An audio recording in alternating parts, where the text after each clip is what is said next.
documents, I will shortly introduce the agenda of today's explanation. I will read the documents and introduce them. Then we will listen to the oral report by the applicant. It is up to 20 minutes. After that, the first word has the first opponent, then the second opponent will dispute. Then will be followed by questions by the members of the examination commission, and then general disputation with somebody likes to ask. You are welcome to do so. Then shortly the supervisors will give their opinion about the thesis, and if the applicant likes to say so, in other words, you are welcome to do that, and it follows this procedure by secret balloting. Now, documents.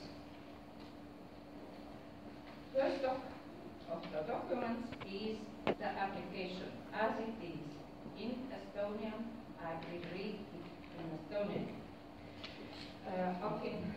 Renate Georgi Ayankojo palub võtta kaitsmisele oma doktoritöö alandatud lõputöö koos ja lõputöö pealkiri, mis on inglise keeles. Molecularly imprinted polymers designed to detect antibiotic pollutants in water. Ja ta taotleb filosoofia doktorikraadi keemia materjalitehnoloogia erialal. Tema on soovitanud kaitsmisele juhendaja Dani Soritski ja kaasjuhendaja Andres Köpik.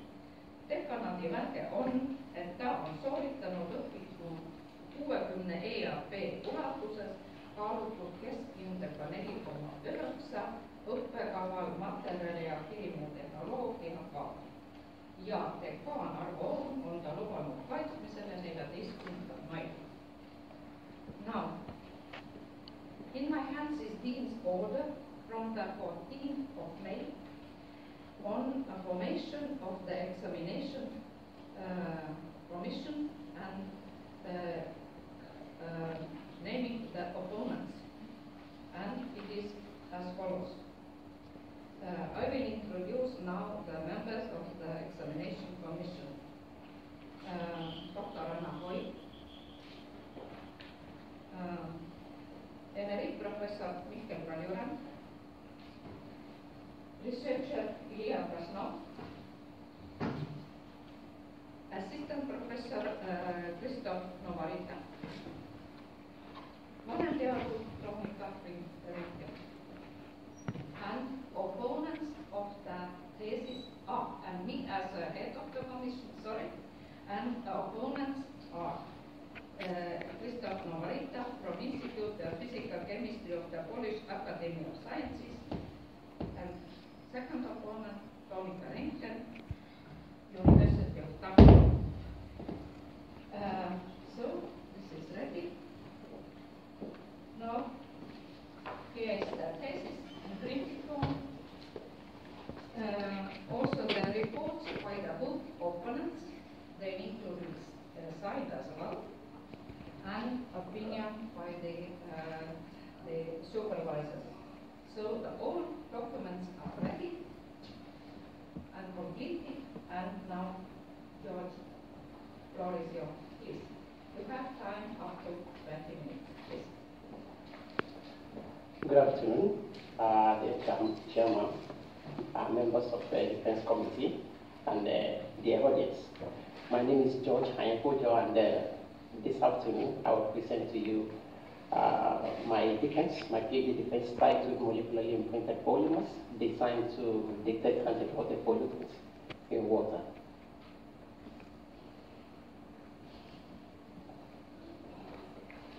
So my talk will be based on majorly on these three publications, and the outline will follow as stated. So the main reason why this topic is essential is because of the wide usage of antibiotics in medicine and in agriculture. thus making the antibiotics a potential source of pollutant in the water. And secondly, antibiotics can withstand different sewage water treatment processes. So it means they can easily escape into our water processes. Now the problem or the challenge of antibiotic pollution is the inducement or development of antibiotic resistant bacteria. And you can see there are various means where this antibiotic resistance can be spread from animals to soil to agriculture and eventually to human, which is a problem at the long run. So there is a need to develop methods to detect these antibiotics in the environment.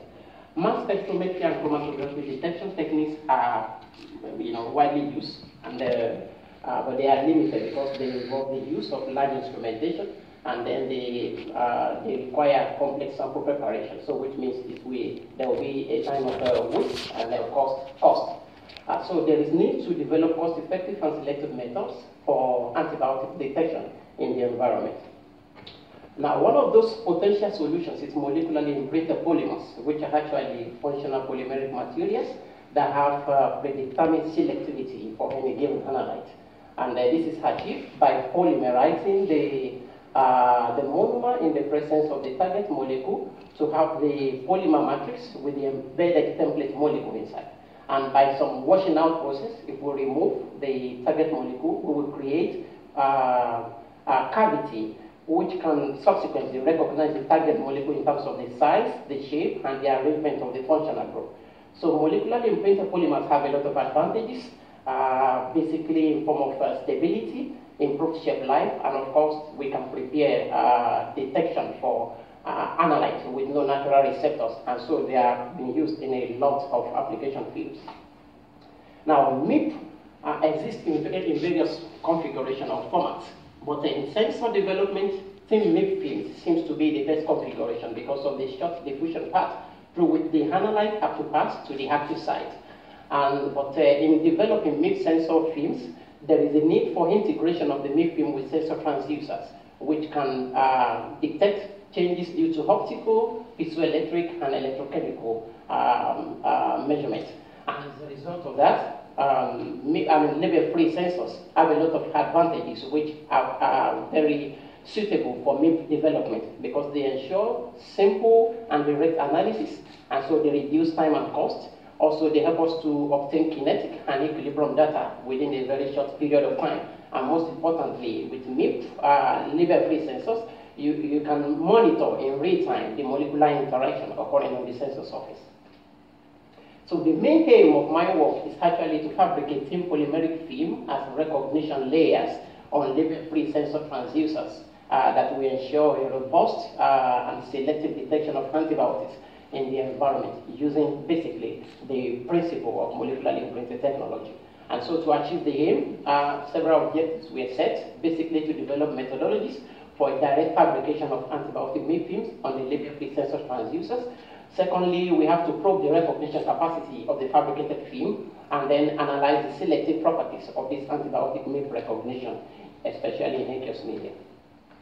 So just to introduce you very briefly to the selected level-free sensor platforms, they were divided into two, basically piezoelectric and of course optical. So the piezoelectric sensors involve the quartz crystal microbalance and surface acoustic wave that generates acoustic wave that responds to change in mass and then lead to a corresponding change in frequency.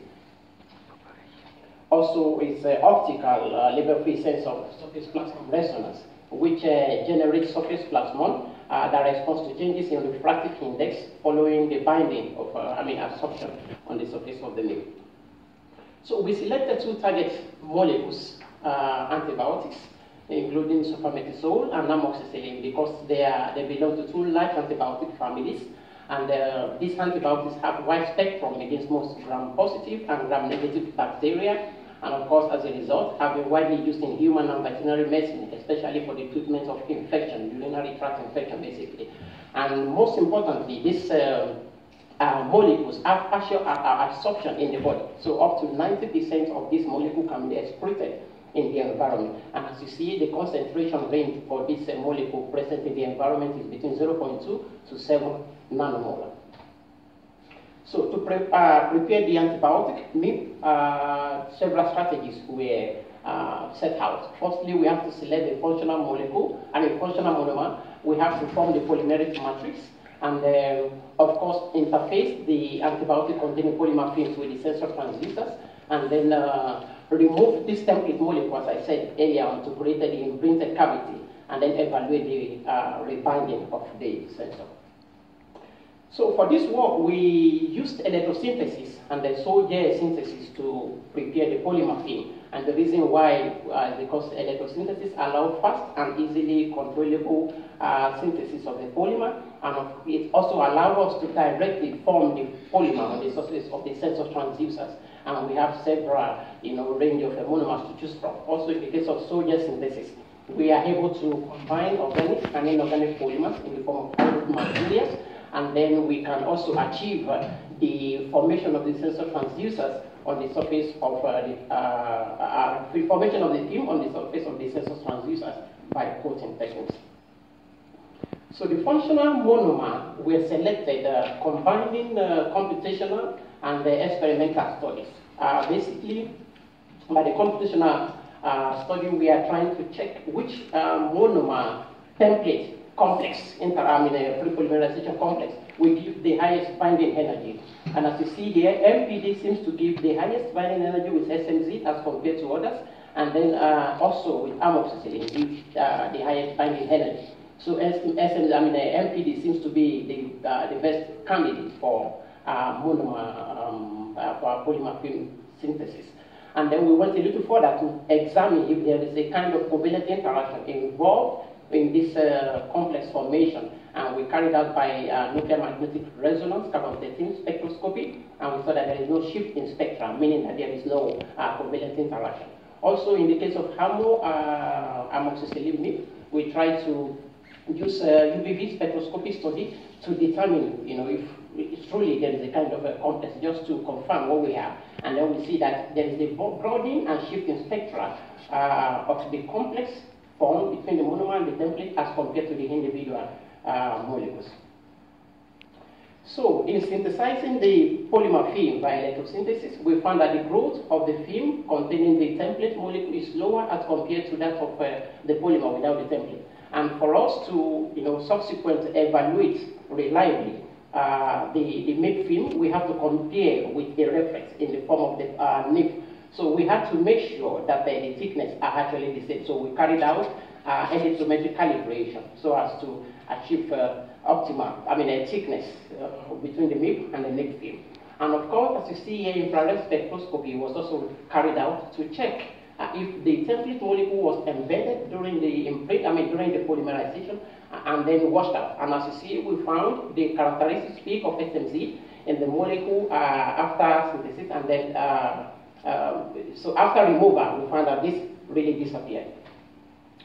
So to evaluate the antibiotic MIP, so what we do generally is to obtain the equilibrium responses derived from injection of increasing concentration of analyte, and we use these equilibrium responses to plot the absorption histogram plot. And so we fitted this absorption histogram with already standardized model, including Langmuir-friendly and Langmuir-friendly model. And we found in all of these MIPs that the Langmuir-friendly model gives the best fit to all of the signal. So stating that the surface of the MIP is actually heterogeneous in nature. And then by the Langmuir-friendly model, we can derive the binding capacity, so saturation value of the analyte on the surface of the sensor, and then the imprinting factor, which is the relative absorption capacity, will also be derived. Also, we can have information as regards to heterogeneity index, and of course the binding affinity. So firstly, we prepared SMZ MIP, supermetazole MIP, and then carried out the rebinding study on surface acoustic wave platform. And we found that the MIP signal is quite higher than that of the reference. And then, so deriving the imprinting factor, we saw that the imprinting factor is about 8.2. And then we also checked the performance at low concentration of this MIP, and we found that the limit of detection is as low as 1.7 nanomolar. And to be able to appreciate this value, we compare with similar MIPs that were prepared for other antibiotics, and we saw that our MIP seems to have very significant results. Also, we prepared amoxicillin MIP, and we carried out the refining study on post-CM, quartz-crystal microvalence. And in this case, we found that relative absorption capacity in the form of the imprinting factor is about 7.2, and the limit of detection is 0.2 nanomole. So, also important is the selectivity. So we carried out selectivity in the purpose solution. This selectivity is carried out by using a similar analog of the target molecule and not similar analog. And as you see, the kinetic response for when the target molecule was injected is quite higher and faster as compared to other molecules. Again, the equilibrium study or the equilibrium signal shows us the significance of this interaction. So everywhere you see that only the target molecule gives higher responses as compared to non-target analyte. So meaning that our sensor is very selective. Again, we would like to use these sensors in water. So we carried out selectivity tests also in water. And then for that, we used a very close analog of the analyte. And then, as you see from the kinetic response, you will see that there is a very fast and high response as compared to that of the closest analog. Again, testifying that we have a very selective character of our MIP. Again, we try to check the regenerational study. So how much time, can we reproduce the signal over time? And then we saw that after 3 cycles, there seems to be like a reduction in signals of the SMZ MIP surface. We went a little further to try to improve the results by conducting SMZ MIP using dextran modification. So this dextran is actually a polycationic molecule, stabilizing molecule that tries to help to pre-concentrate the template molecule on the surface of the sensor before polymerization. And then as you see, the refining study carried out at different increasing concentration shows us that the imprinting factor of non-dextran modified surface is quite lower as compared to that of dextran and SMG pre-concentrated reference. So, meaning that we have enhanced relative binding capacity of the MIP as compared to the non-dextran modified. We went a little further to also by sol gel technique to prepare hybrid MIP and carried out the refining study by surface platform resonance. And we found that the imprinting factor, in this case, the relative absorption capacity, is about 16.4 as compared to what we had initially. And then the performance at low concentration shows that 73 picomolar of limit of detection can be obtained. So the selectivity study for the hybrid MIP was also carried out using analog and non-similar analog of the target molecule, and we found that in the case of HAMO injection, there is a very high response as compared to those responses from non-target analyte, and the equilibrium responses also shows us how high this response is. The hybrid MIP selectivity study was also carried out in tap water to ensure that we can effectively use this. And then using ampicillin, a very close analog of amoxicillin, we found that the selectivity score is quite very high. So in tap water, the selectivity is retained as compared to non-target analyte. And then we also want to find out if ampicillin actually could provide any kind of competition in binding to the target molecule amoxicillin. And we found that there seems, by the signal, there seems to be no very competitive effect of ampicillin as compared to amoxicillin. And the regeneration study in this case shows us that we can continue to use the sensors, and the signal we get at least up to 6 cycles, and after 6 cycles we have a slopey decrease in the binding response. So in conclusion, I would like to say that we have prepared novel methods for robust and selective detection of sulfametrazole and ammo antibiotic as water pollutants, and then we use the principle of molecular imprinting to generate antibiotic recognition films on the sensor transducers. And so what importance is that by electrosynthesis, we were able to synthesize SMG MIP, surface acoustic, superficial MIP on the surface of surface acoustic wave sensors, and then MIP on the surface of OCM. And by soldiers encoding techniques, we were able to synthesize MIP film, hybrid MIP film on the surface of SPR. Again, Langmuir friendly model was demonstrated to be the best fitted model for all responses as compared to other models. So meaning that the surface is quite heterogeneous in nature. And then the relative absorption capacity was demonstrated to be between 7 and 16, so which is quite high value. And then the limit of detection is about 1.7 down to 73 picomolar. And then the improvement of the specific binding capacity was also demonstrated with the Destran MIP film sensor on the surface of OCM. And then lastly, I can say that the study demonstrates very reliable and easy approaches to develop MIP-based label-free sensors, directly on the surface of the sensor transducers for the detection of antibiotic pollutants in water. I would like to acknowledge my supervisors. They've been very wonderful. Dr. Vitaly Siliski, Professor Lesofik, Dr. Katerina Root, of course, the director of the institute, Professor Malekos, and everyone I've worked with in the department. Also appreciated the financial support of the Estonian Ministry of Education and Research and the other financial support that was received during the course of my study. And thank you, dear audience.